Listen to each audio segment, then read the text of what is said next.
Signal, naisahan na naman ni Ea Laure habang inilabas naman ni Ea ang angas ni Ces sa unang pagkakataon. Talagang isang napakainit na bakbakan ang natunghayan ng mga fans dahilan upang umabot sa 5th set ang laban.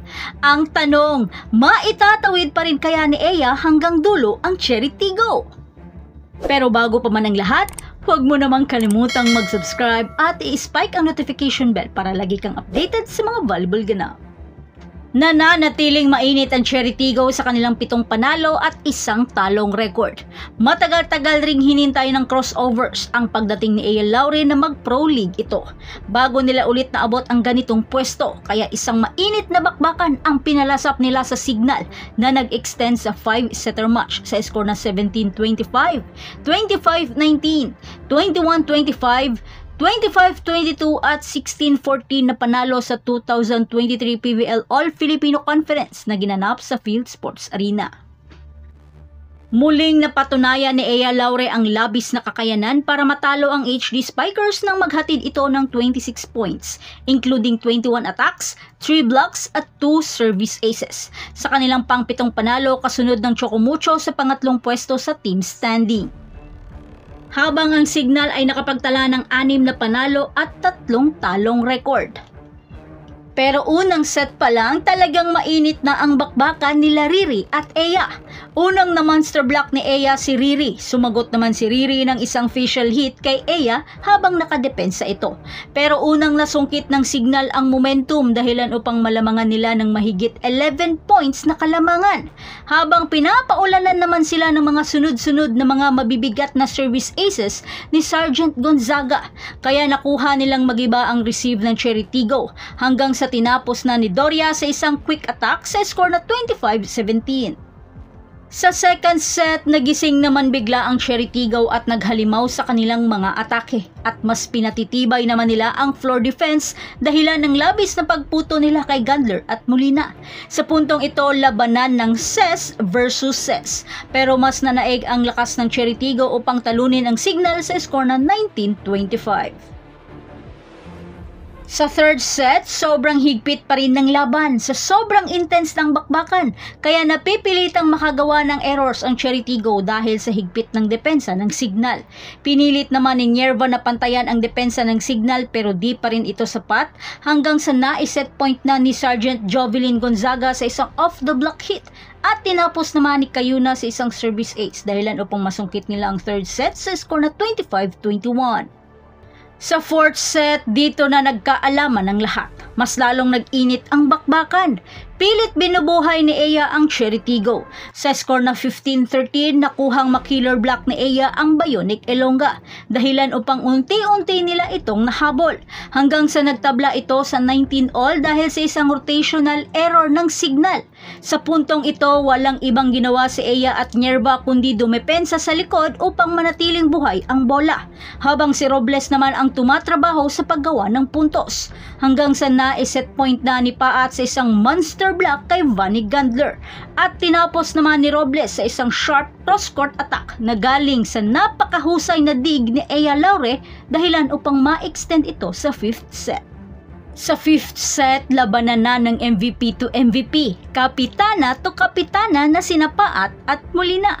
Sa puntong ito, halos hindi na magkarinigan ng lahat dahil sa hiyawan ng mga fans, habang nagsasagutan ang dalawang kuponan ng mga angasan, hanggang sa naitabla ito ni Paat sa score na 10-all sa isang down-the-line hit, habang sina Riri at Ea ayaw paawat sa kanilang mga angasan. Sa sobrang init ng bakbakan, nailabas naman ni Ea ang angas ni Ces Molina. Sa tagal ko nang nanood ng volleyball, ito palang ata ang kauna-unahan kong nakitang nag-angas si Ces ng ganun ka-intense. Hanggang sa nai-match point na ni Molina sa isang cross-court attack, kaya Coach Kung Fu napa-time out na. Pagkatapos ng timeout, itinabla ni Ea sa isang drop ball sa score na 14-all. Nakuha pang madepensahan ni Karandang ang powerful attack ni Molina hanggang sa tinapos na ni Ea sa isang mabigat na service ace dahilan upang makasurvive sa hagupit ng Signal sa loob ng 5-setter match sa score na 14-16. Natalo ng mga halos young guns ang veteranong kupunan, kaya sa team ride, nanalo ang kupunan nila Dina at Ea sa araw na ito.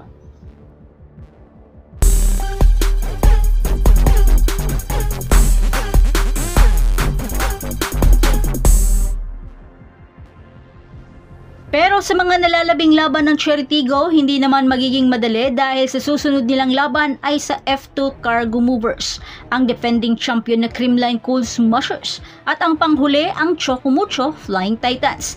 Habang ang Signal ay mayroon na lamang 2 laban at ang mga ito ay NX-led Chameleon at Floor Defenders. Kaya ang tanong, makakaya pa kayang itawid ni Eya ang kupunan hanggang dulo?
So that's it. Thanks for supporting this channel and please don't forget to like and subscribe and spike the notification bell para lagi kang updated sa mga valuable ganap. And thanks for watching.